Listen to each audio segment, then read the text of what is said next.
법무부에서도 같이 있고 법무법이 화연으로 같이 옮겨간 후배와 이제 오늘 그 방송 오면서 통화를 해봤어요. 그래갖고 자세한 내용을 얘기를 하더라고요.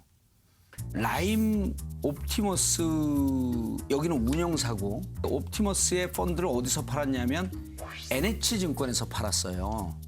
근데 NH증권에서 팔다 보니까 저 이상한 친구들이거든. 그래갖고 이게 사기 혐의로 위험하다고 해갖고 고발을 한 건입니다. NH증권 입장에서는 자기들도 피해자거든요. 그 고발을 해놓고 나니까 수사기관은 항상 그 의심을 하잖아요. 야, 너네가 판매처지만 운영사가 이렇게 불법을 저지른 걸 몰랐어? 이래서 NH도 어떻게 조사를 받았냐면 참고인으로부터 조사를 받고요. 고발인으로도 조사를 받고 피의자로도 조사를 받았습니다. 김호수 변호사 입장에서는 화연에 가니까 이미 라임과 옵티머스 사건이 들어와 있더래요.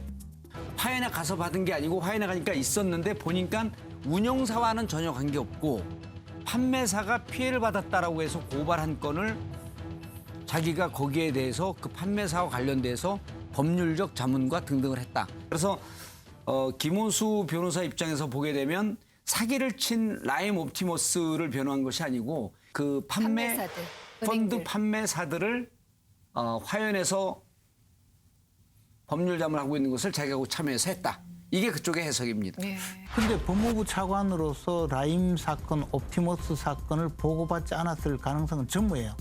반드시 보고를 받아요. 이 정도 사건은. 그러면 말씀하신 대로 라임 펀드를 판매한 NH증권사의 사건을 맡았다고 하면 법무차관으로 있을 때 이미 이 사건의 피해자는 누구이고 또는 피의자로 입건될 사람은 누구이고 처벌받을 사람은 누구인가에 대해서 대강의 보고를 받은 상태에서 사표를 내고 나갔더니 그 사건이 있더라. 그래서 내가 맡았다. 이것은 명백히 바로 변호사법 위반 사건이에요.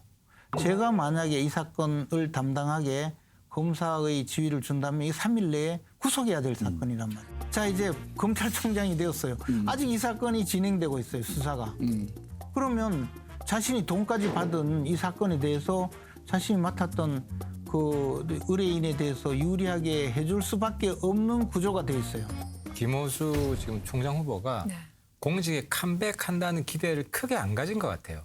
왜냐하면 그 이제 두 가지 쟁점인데 하나는 이제 피해자라는 주장이잖아요. 한 주장이 피해자를 법무자문을 했다는 거죠. 그죠. 네, 그러니까 법률자문을. 운영사가 아니라 판매사다. 예. 근데 이제 일반 국민들 입장에서는 상식적으로 볼 때는 피해자라기보다 공범이다. 왜냐하면 예를 들어 상한 재료를 음식점에서 요리해서 팔았어요. 그러면 상한 재료인지 신선한 재료인지를 판단할 의무가 있다고요. 식당은, 판매사는.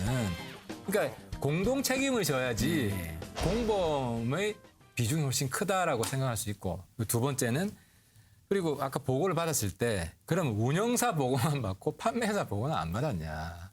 보고를 당연히 받았을 것이고 거기에 대한 이제 대비 정보도 가지고 있을 것이고 그럼 명백히 이해충돌이죠. 그러니까 공직자의 윤리, 그러니까 청문회에서 가장 따지는 것은 그 공직자의 윤리를 제대로 실천할 수 있는 사람이냐 하면 그 정면 위배한 거예요.